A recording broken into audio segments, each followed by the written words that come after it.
Bismillahirrahmanirrahim. Assalamualaikum warahmatullahi wabarakatuh. Perkenalkan, nama saya Nandini Riza Maharani dengan NIM 402200173. Di sini saya akan menyampaikan tentang proposal skripsi saya yang berjudul Analisis Pengaruh Tingkat Pendapatan dan Religiusitas Mahasiswa Terhadap Minat Menabung di Bank Syariah. Di dalam isi skripsi ini terdapat tiga bab. Yang pertama yaitu bab 1, pendahuluan, dan yang kedua landasan teori, dan yang ketiga metode penelitian. Yang pertama yaitu pendahuluan. Di sini saya mengambil program studi perbankan syariah di IAIN Ponorogo angkatan 2020 yang akan menjadi responden pada penelitian ini. Berdasarkan hasil wawancara kepada beberapa mahasiswa dari populasi mahasiswa Fakultas Ekonomi dan Bisnis Islam Program Studi Perbankan Syariah angkatan 2020 yang berjumlah 1054 mahasiswa, masih banyak mahasiswa yang belum memiliki minat menabung di bank syariah. Kendala yang terjadi pada mahasiswa yang asalnya dari desa, karena di desa belum banyak bank, apalagi bank syariah, sehingga mereka lebih memilih menabung pada bank konvensional. Terdapat mahasiswa yang masih menganggap bahwa bank syariah secara praktik masih seperti bank konvensional. Selain itu, masih terdapat mahasiswa yang tidak terlalu mementingkan hal tersebut, menabung di bank konvensional dan menabung di bank syariah. Jika dilihat dari latar belakang pendidikan, seharusnya mahasiswa yang belajar pada program studi perbankan syariah lebih banyak menabung di bank syariah. Selain hal-hal di atas, pendapatan atau uang saku mahasiswa juga dapat menjadi permasalahan mengapa mahasiswa tidak menabung di bank syariah. Berdasarkan penjelasan di atas, di sini saya akan mengarah pada usaha menemukan fakta pengaruh tingkat pendapatan religiusitas mahasiswa FEBI Program Perbankan Syariah angkatan 2020 di IAIN Ponorogo. Selanjutnya yaitu tujuan penelitian. Tujuan penelitian proposal ini yaitu yang pertama, untuk mengetahui apakah tingkat pendapatan mahasiswa dapat mempengaruhi minat menabung di bank syariah, dan tujuan yang kedua, untuk mengetahui apakah tingkat religiusitas mahasiswa berpengaruh atau tidak terhadap minat menabung mahasiswa di bank syariah. Dan tujuan yang ketiga yaitu untuk mengetahui pengaruh tingkat pendapatan dan religiusitas mahasiswa terhadap minat menabung di bank syariah secara simultan. Selanjutnya yaitu bab 2. Di dalam bab 2 ini terdapat teori pendapatan, teori religiusitas, teori minat, dan teori menabung. Yang pertama yaitu teori pendapatan. Pendapatan merupakan pendapatan uang yang diterima dan diberikan kepada subjek ekonomi berdasarkan prestasi-prestasi yang diserahkan, yaitu berupa pendapatan dari profesi yang dilakukan sendiri atau usaha perorangan, dan pendapatan dari kekayaan. Besarnya pendapatan seseorang bergantung pada jenis pekerjaannya. Selanjutnya yaitu tingkat pendapatan merupakan salah satu kriteria maju tidaknya suatu daerah. Bila pendapatan suatu daerah relatif rendah, dapat dikatakan bahwa kemajuan dan kesejahteraan tersebut akan rendah pula. Kelebihan dari konsumsi maka akan disimpan pada bank yang tujuannya adalah untuk berjaga-jaga apabila baik kemajuan di bidang pendidikan, produksi, dan sebagainya juga mempengaruhi tingkat tabungan masyarakat. Demikian pula hanya bila pendapatan masyarakat suatu daerah relatif tinggi, maka tingkat kesejahteraan dan kemajuan daerah tersebut tinggi pula. Selanjutnya yaitu teori religiusitas. Religiusitas berasal dari kata religion atau agama. Menurut Harun Nasheshan, pengertian religiusitas berasal dari kata al-din yang berarti undang-undang atau hukum.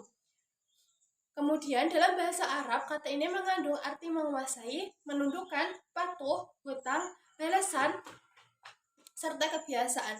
Sedangkan dalam kata religi, dalam Latin atau menurut religi berarti mengumpulkan dan membaca. Sedangkan religius menurut Islam adalah menjalankan ajaran agama secara menyeluruh. Adapun yang dimaksud dengan religiusitas dalam penelitian ini adalah sikap keberagaman seseorang dalam memahami dan menghayati agama ke dalam kehidupan yang mencakup keyakinan, praktik agama, pengalaman, pengetahuan agama, dan pengamalan agama dalam bertingkah laku. Selanjutnya yaitu teori minat. Pengertian minat dalam Kamus Besar Bahasa Indonesia adalah kecenderungan hati yang tinggi terhadap sesuatu, gairah, ataupun keinginan. Menurut Rahman Saleh, secara sederhana, minat dapat diartikan sebagai sesuatu kecenderungan untuk memberikan perhatian dan bertindak terhadap orang, aktivasi, atau situasi yang menjadi objek dari minat tersebut dengan disertai perasaan senang. Menurut Sukanto, minat merupakan motivasi yang mendorong orang untuk melakukan apa yang mereka inginkan bila mereka bebas memilih. Setiap minat akan memuaskan suatu kebutuhan. Dalam melakukan fungsinya, kehendak ini berhubungan erat dengan pikiran dan perasaan. Dapat disimpulkan bahwa minat merupakan kecenderungan hati yang tinggi terhadap sesuatu hal yang diinginkan, kemauan atau keinginan yang kuat. Munculnya minat tersebut diakibatkan oleh pengalaman yang telah terlewati atau informasi-informasi yang mendukung munculnya minat. Dan selanjutnya yaitu teori menabung.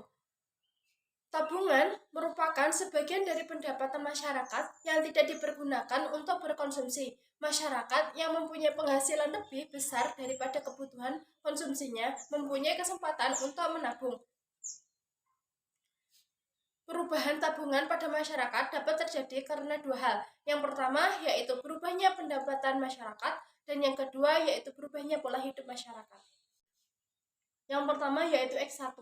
Di dalam X1 yaitu terdapat pendapatan yang indikatornya uang saku, kemudian X2 indikatornya yaitu ideologi, intelektual, serta keagamaan. Selanjutnya yaitu Y, minat menabung mahasiswa di bank syariah. Selanjutnya hipotesis. Hipotesis dalam proposal ini yaitu yang pertama tingkat pendapatan. H0, tingkat pendapatan tidak berpengaruh terhadap minat menabung mahasiswa di bank syariah. H1, tingkat pendapatan berpengaruh terhadap minat menabung mahasiswa di bank syariah. Selanjutnya yaitu tingkat religiusitas. H0, tingkat religiusitas tidak berpengaruh terhadap minat menabung mahasiswa di bank syariah.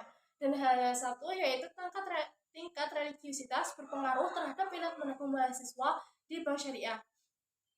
Selanjutnya yaitu simultan. Secara simultan yaitu H0, tingkat pendapatan dan religiusitas tidak berpengaruh terhadap minat menabung mahasiswa di bank syariah. Selanjutnya H1 yaitu tingkat pendapatan dan religiusitas berpengaruh terhadap minat menabung mahasiswa di bank syariah. Selanjutnya yaitu bab 3, yaitu metode penelitian. Di dalam metode penelitian ini terdapat 1, rancangan penelitian, dan yang kedua variabel penelitian dan definisi operasional, dan yang ketiga lokasi penelitian, dan yang keempat populasi dan sampel, dan yang kelima jenis dan sumber data, dan yang keenam metode pengumpulan data. Yang pertama yaitu rancangan penelitian. Alasan dipilihnya jenis penelitian ini karena peneliti ingin mengetahui seberapa besar pengaruh tingkat pendapatan dan religiusitas terhadap minat menabung mahasiswa di bank syariah. Penelitian ini terdiri dari 2 variabel, yaitu variabel bebas atau X, yaitu pendapatan dan religiusitas, dan variabel terikat yaitu Y, yaitu minat menabung mahasiswa di bank syariah. Dan yang kedua yaitu jenis penelitian. Jenis penelitian ini adalah penelitian lapangan, yaitu peneliti langsung dilakukan di lapangan atau pada responden. Dan yang ketiga yaitu lokasi penelitian. Peneliti ini bertempat di Fakultas Ekonomi dan Bisnis Islam IAIN Ponorogo. Alasannya yaitu karena untuk mengetahui seberapa besar tingkat pendapatan religiusitas mahasiswa terhadap minat menabung di bank syariah.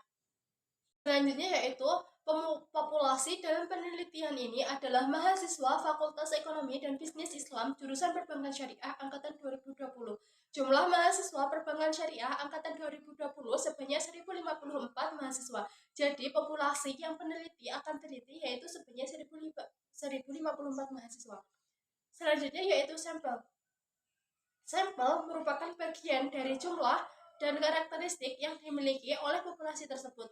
Teknik pengambilan sampel yang digunakan dalam penelitian ini adalah probability sampling, yaitu teknik pengambilan sampel yang memberikan peluang yang sama bagi setiap unsur anggota populasi untuk dipilih menjadi anggota sampel.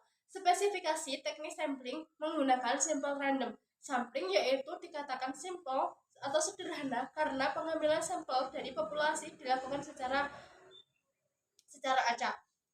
Jadi hasil perhitungan tersebut peneliti menentukan sampel sebanyak 100 mahasiswa. Selanjutnya yaitu sumber data. Dalam penelitian ini, peneliti menggunakan dua sumber data, yaitu data primer dan data sekunder. Pada penelitian yang penulis lakukan, jenis data yang akan digunakan adalah data primer dan data sekunder. Data primer yaitu diperoleh dengan penyebaran kuesioner, sementara data sekunder diperoleh dari jurnal dan referensi kepustakaan lainnya. Selanjutnya yaitu teknik pengolahan dan analisis data. Yang pertama yaitu metode analisis data. Di dalam metode analisis data ini yaitu terdapat statistik deskriptif dan analisis profit. Uji yang digunakan yaitu uji asumsi klasik, uji hipotesis, uji T atau parsial, dan uji F yaitu simultan. Sekian presentasi dari saya, kurang lebihnya mohon maaf. Wassalamualaikum warahmatullahi wabarakatuh.